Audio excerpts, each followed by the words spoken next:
अमेरिकेचे इराणवर जोरदार क्षेपणास्त्र हल्ले, इराणने हेलिकॉप्टर पाडल्याचा अमेरिकेकडून बदला, होर्मुझमध्ये रडार एअर डिफेन्स सिस्टीमला केले लक्ष्य. अमेरिकेच्या हल्ल्यानंतर इराणकडून पलटवार, बहरीनमधल्या अमेरिकेच्या हवाई तळांवर हल्ले, कुवेत आणि जॉर्डनवर सुद्धा प्रतिहल्ले. आज नरेंद्र मोदी बनले भारताचे सर्वाधिक काळ पंतप्रधानपद भूषवणारे पंतप्रधान. मोदींच्या तिसऱ्या कार्यकाळाला सुद्धा 2 वर्ष पूर्ण. मुख्यमंत्री देवेंद्र फडणवीस 2 दिवसीय दिल्ली दौऱ्यावर. आज एनडीएच्या बैठकीला उपस्थित राहणार, तर उद्या नीती आयोगाच्या बैठकीला लावणार हजेरी.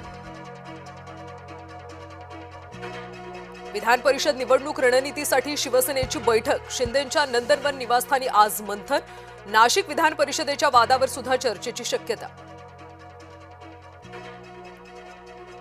नाशिक विधान परिषदेतले बंडखोर गोकुळ गीतेंची मनधरणी सुरूच. गोकुळ गीते आज उपमुख्यमंत्री एकनाथ शिंदेंची भेट घेणार. शिवसेनेच्या नरेंद्र दराडेंना पाठिंबा न देण्यावर गीते ठाम.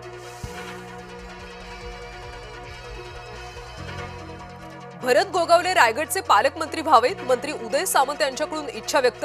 तर पालकमंत्री पदाचा निर्णय मुख्यमंत्री उपमुख्यमंत्री घेतील. राष्ट्रवादीचे प्रदेशाध्यक्ष सुनील तटकरे यांचं वक्तव्य. राज्यात मान्सूनचा वेग मंदावला. पावसासाठी पुढचे 4 ते 5 दिवस वाट पाहावी लागणार. पाणी टंचाईसह बळीराजाची चिंता वाढली. मुंबईतल्या टँकर असोसिएशनचा संप अखेर मागे. मुख्यमंत्र्यांसोबतच्या बैठकीनंतर मागण्यांवर तोडगा. आजपासून वॉटर टँकर मुंबईकरांच्या सेवेसाठी हजर. नसरापूरमधल्या अत्याचार आणि हत्या प्रकरणी खटल्याची सुनावणी अंतिम टप्प्यात. मंगळवारी 10 साक्षीदारांची साक्ष नोंद. आतापर्यंत सरकारी पक्षाकडून 48 साक्षीदारांची साक्ष पुढे. पालघरच्या डहाणूमधल्या कथित लव्ह जिहाद प्रकरण तापलं. सकल हिंदू समाजाकडून आज डहाणू बंदची हाक, तर आमदार चित्रा वाघ डहाणूत हजेरी लावणार. लाडकी बहीण योजनेमध्ये संभाजीनगरमधल्या 74,000 महिला अपात्र. सखोल पडताळणी केल्यानंतर 74,000 महिला बाद. जिल्ह्यातल्या लाभार्थी महिलांची संख्या 5,25,000.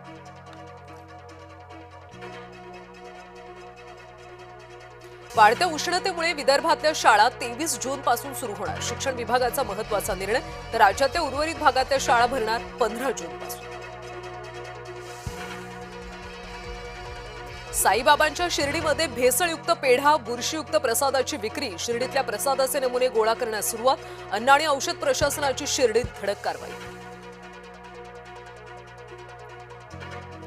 तळेगाव एमआयडीसी मध्ये गॅस गळती. दोघांचा मृत्यू, 3 जण गंभीर जखमी. Mohammed Siraj Ireland England T20 मालिकेतून बाहेर. प्रसिद्ध कृष्णा खेळणार सिराजच्या जागी. ममता बॅनर्जींनी घेतली सोनिया गांधींची भेट. आमदारांपाठोपाठ खासदारांच्या बंडखोरीमुळे ममता हतबल. ममता बॅनर्जी सोनिया गांधींमध्ये तासभर चर्चा.